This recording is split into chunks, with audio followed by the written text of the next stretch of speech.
Sebastian, people know you best for developing or being one of the chief developers behind Google's self-driving car.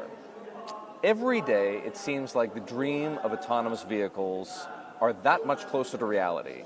The question is how much closer? How long before we're there? I think we are really, really close. People underestimate how close we are. So I've sit in Google's cars for many, many years, and I can tell you they drive better than most people drive, myself included. So it's really not a question of technology anymore, it's really a question of business, launching the first products and then moving to the market. That raises an important question.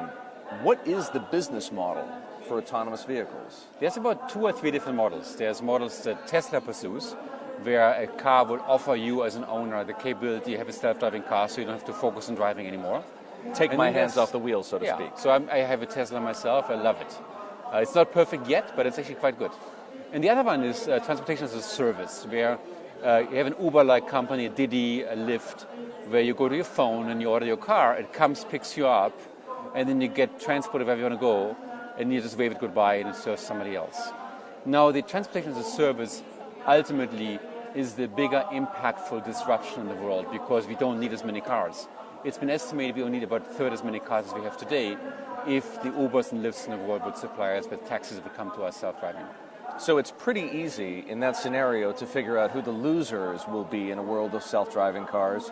Car manufacturers, presumably, if they're going to make 1/3 fewer vehicles than they make today. But based on what we've seen and what you know, which companies will the winners be? Well, obviously tech companies will have a strong position.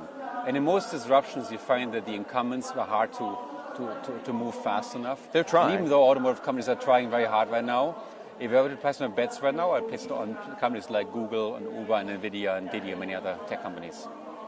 I have heard it said that autonomous vehicles will be as revolutionary to mankind as, say, the personal computer or perhaps the smartphone. What do you think? I think people often use big words for inventions, and they're going to come slowly, not super fast. It's going to be a while before we can replace the United States 100 million existing vehicles with self-driving cars. But yes, they will be revolutionary, and the winners will be the American family. The American family spends on average something like $40 a day on transportation, a huge amount of money, and we can make this much less expensive. Well, if we're going to talk about revolutionary forces, which ones would you put your money on? Which ones do you think have the most promise, the most power when it comes to transforming the way we live, the way we behave, the way we spend money? Look, I'm a tech optimist. I believe that only 1% of interesting things have been invented yet, and 99% will be invented in the future. The reason why I believe this is because almost everything interesting we have today, from airplanes to smartphones, were invented in the last 150 years. So in the next 50 years, we're going to see an acceleration of invention. So, for example, I think we're going to cure most diseases, most cancers. We might end up finding ourselves living twice as long. There's a really good shot we're going to solve fusion as an energy source and many, many other things.